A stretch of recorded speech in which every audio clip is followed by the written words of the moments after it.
नमस्कार, मैं हूँ लोक गायिका नीतू नवगीत।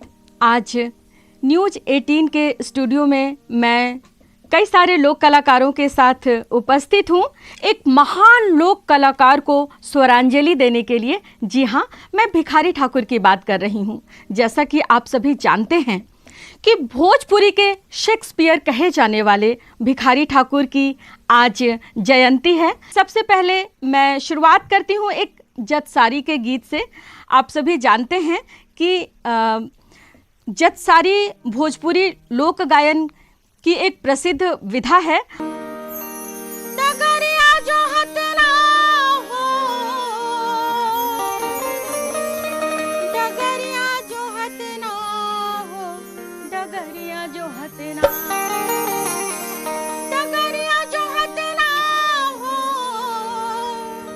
डगरिया जो हतना हो, डगरिया जो हतना, बीतत बाटे अट पहाड़िया हो, डगरिया जो हतना, बीतत बाटे अट पहाड़िया हो, डगरिया जो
देखी जाना, दुख में होते जाते सरिया हो, नगरिया देखी जाना, नईखे खोजत बाटे सरिया हो, नगरिया देखी जाना, बीतत बाटे अठ पहरिया हो, डगरिया जो हतना।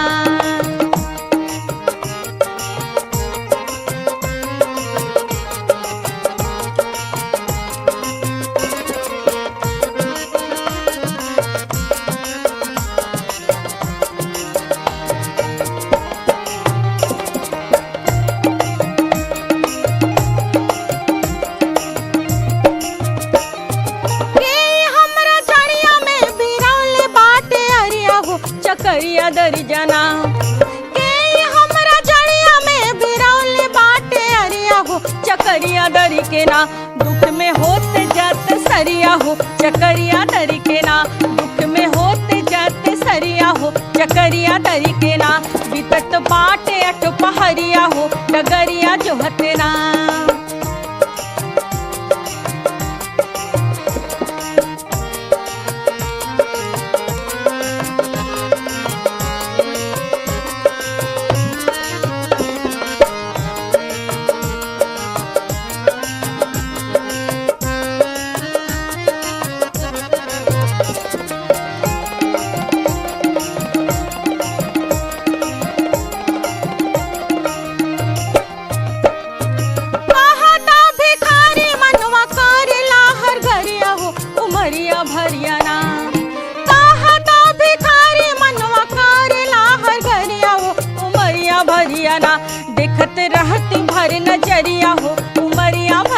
ना, देखत रहती भर नजरिया हो उमरिया भरिया ना, बीतत बाटे अठ पहरिया हो डगरिया जोहत ना, बीतत बाटे अठ पहरिया हो डगरिया जोहत ना, बीतत बाटे अठ पहरिया हो डगरिया जोहत ना, बीतत बाटे अठ पहरिया हो डगरिया जोहत ना।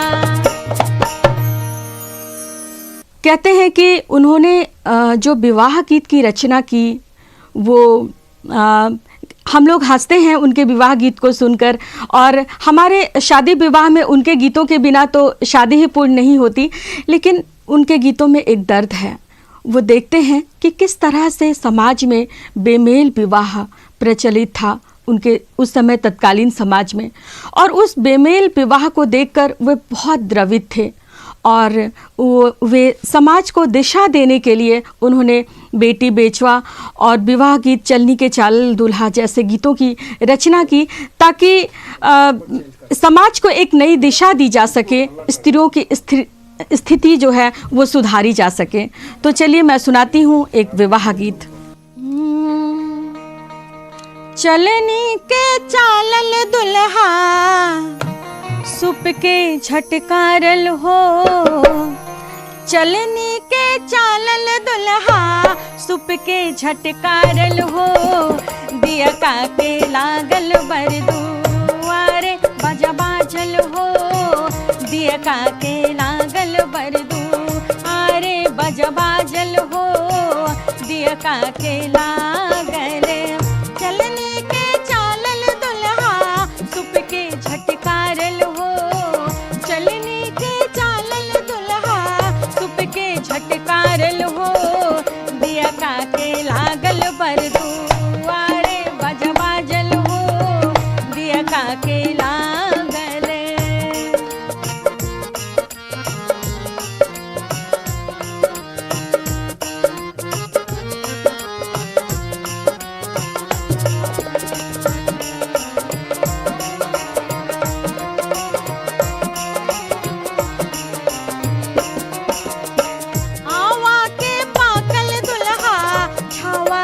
झारल हो, आवा के पाकल दुल्हा झावा के झारल हो, कल छुल के दागल बक लुलपुर के भागल हो, कल छुल के दागल बक लुलपुर के भागल हो, कल छुल के दागल।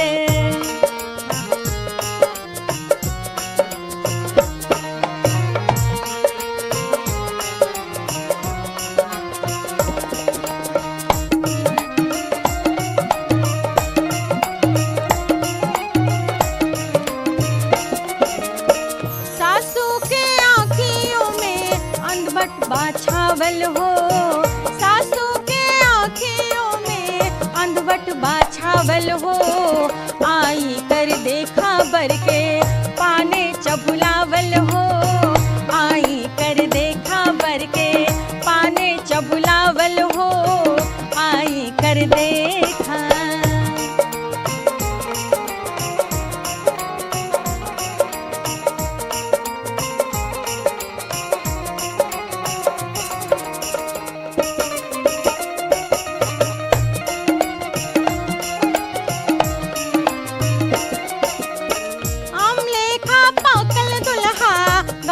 निकालल हो, अमलेखा पाकल दुल्हा गाँव के निकालल हो, ऐसन बकलोल बड़ चटक देवा का भावल हो, ऐसन बकलोल बड़ चटक देवा का भावल हो, ऐसन बकलोल बड़।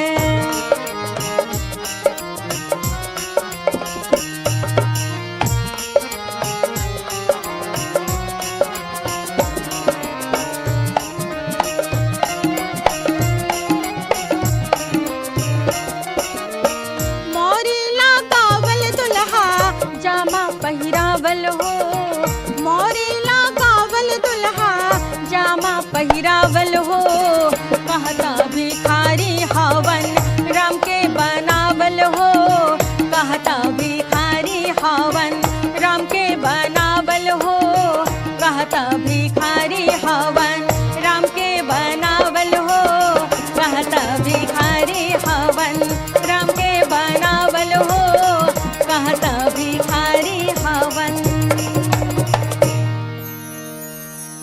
देखिए किस तरह से भिखारी ठाकुर ने मजाक ही मजाक में इस विवाह गीत में बेमेल विवाह के प्रति अपनी आवाज़ उठाई है।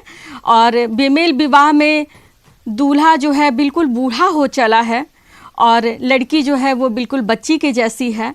तो वो बोले कि ऐसी क्या जोड़ी समाज में, और इस तरह से उन्होंने बहुत सारी कुप्रथाओं को समाज में उन्होंने रोकने का प्रयास किया। और उनका विदेशिया का एक गीत जिसमें प्यारी सुंदरी का विलाप है वो तो बिल्कुल सुनने लायक है। मैं चाहूँगी कि न्यूज़ 18 के माध्यम से आप सभी दर्शकों को मैं ये गीत ज़रूर सुनाऊं कि किस तरह से प्यारी सुंदरी विलाप करती है। उसका पति परदेश चला गया है। पहले जब आवागमन के साधन इतने विकसित नहीं थे तो कलकत्ता को भी विदेश मान लिया जाता था। तो पति जब कलकत्ता चले जाते थे तो जो पलायन का दर्द होता था, अकेली स्त्री का घर में रहकर जो दर्द, वो जो पीड़ा, जो यातना, क्योंकि कई सारे पर पुरुषों की नज़रें उस पर पड़ी रहती थी जब स्त्री अकेली होती थी तो, और वो अपने सतीत्व की रक्षा बहुत मुश्किल से करती थी। और जो पति होते थे वो भी बाहर में रहकर जो अकेलापन की वजह से वो दूसरी स्त्री के मोहपाश में फंस जाते थे। और किस तरह से कि उस समय समाज की जो स्थितियां होती थी उस दर्द को उन्होंने अपने गीतों के जरिए बहुत एक कह लिया जाए कि बहुत दर्द वाले तरीके से भावुकता के धागे में उन्होंने कैसे पिरोया है। और प्यारी सुंदरी किस तरह से परदेश गए पति को वापस लाती है अपने दर्दीली अभिव्यक्ति के माध्यम से। तो सुंदरी को लगता है कि उसमें ही कोई कमी रही होगी जो उसका पति उसे छोड़कर दूसरी स्त्री के साथ चला गया है। वो पति को परमेश्वर समझती है और कहती है कि उसके पति में तो कोई भी दोष नहीं है, जो भी अवगुण है, जो भी बुराइयां हैं वो उस सुंदरी में ही है, और पति तो बिल्कुल निर्दोष है। तो देखिए जब पति द्वारा सुंदरी का त्याग किया जाता है तो वो गाती है किस तरह से कि कवने अवगुण वे पियवा हमें बिसरवलन। तो मैं प्रस्तुत कर रही हूँ इस गीत को। कवने आए गुण वे पियवा हमें बिसरवलन पियवा, हमें बिसरवलन पियवा, हमें बिसरवलन हो किया पिया के मतिया बुराइल बुराम किया, पिया के मतिया बुराइल बुराम। कौने आए गुण वे पियवा हमें बिसरवलन पियवा, हमें बिसरवलन पियवा, हमें बिसरवलन हो किया पिया के मतिया बुराइल बुराम किया, पिया के मतिया बुराइल बुराम।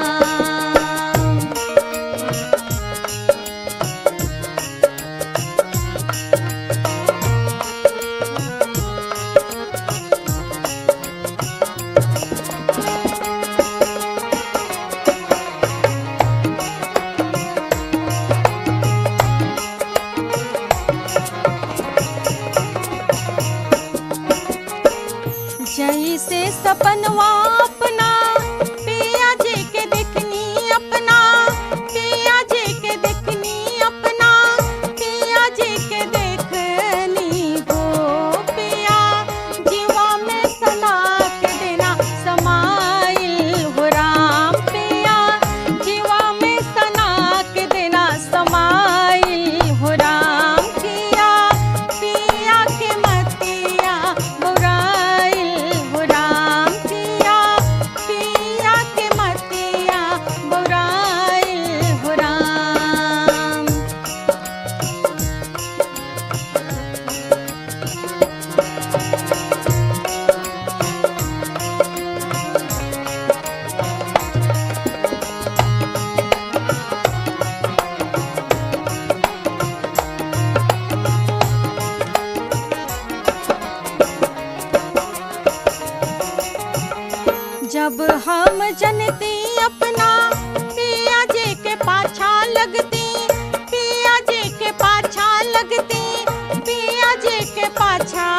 भगति हो पिया जरिए के हवे हमर बुलाइल हो राम पिया जरिए के हवे हमर बुलाइल हो राम पिया पिया के मतिया बुराइल हो राम पिया पिया के मतिया बुराइल हो राम।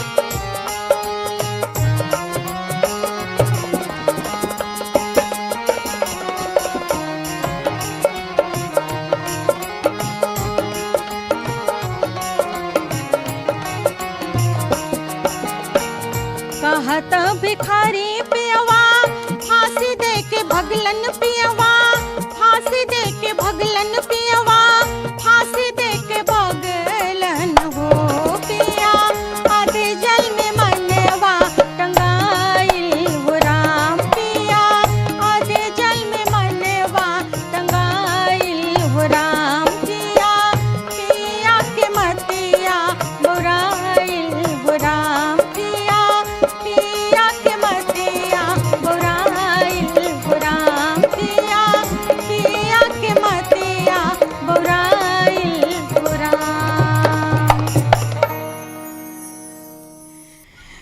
और एक और गीत मैं सुनाना चाहूँगी। ए सजनी हो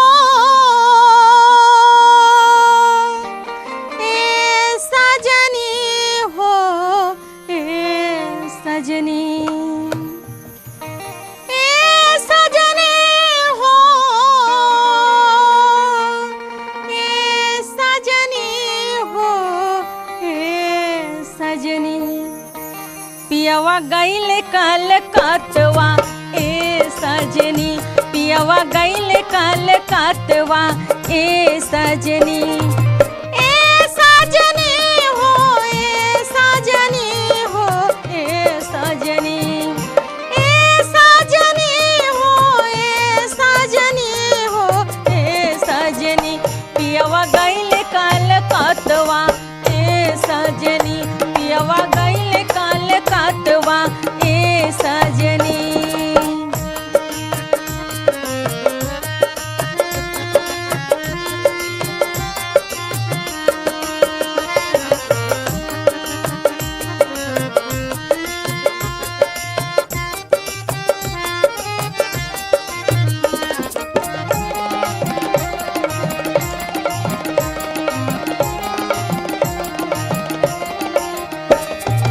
तूर देहल पाते पातनी सनातवा ए सजनी तूर देहल पाते पातनी सनातवा ए सजनी किरनी भीतरे परतवा ए सजनी किरनी भीतरे परतवा ए सजनी पियवा गईल कलकतवा ए सजनी पियवा गईल कलकतवा ए सजनी।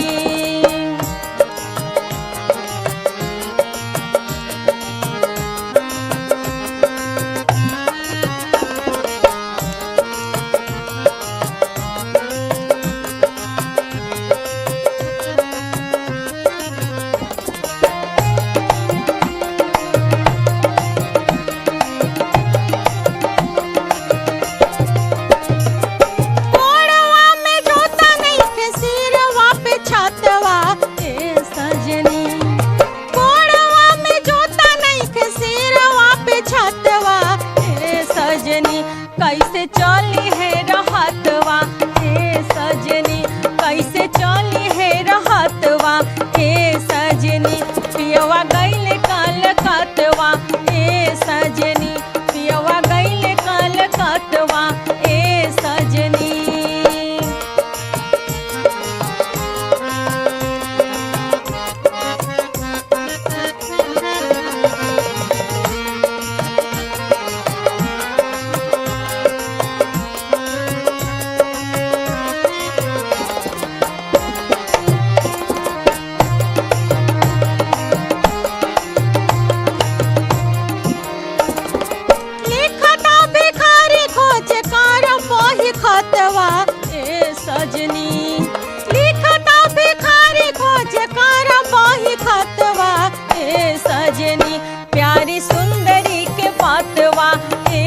सजनी प्यारी सुंदरी के बातवा ए सजनी पियवा गईले कलकतवा ए सजनी पियवा गईले कलकतवा ए सजनी पियवा गईले कलकतवा ए सजनी पियवा गईले कलकतवा ए सजनी पियवा गईले कलकतवा ए सजनी।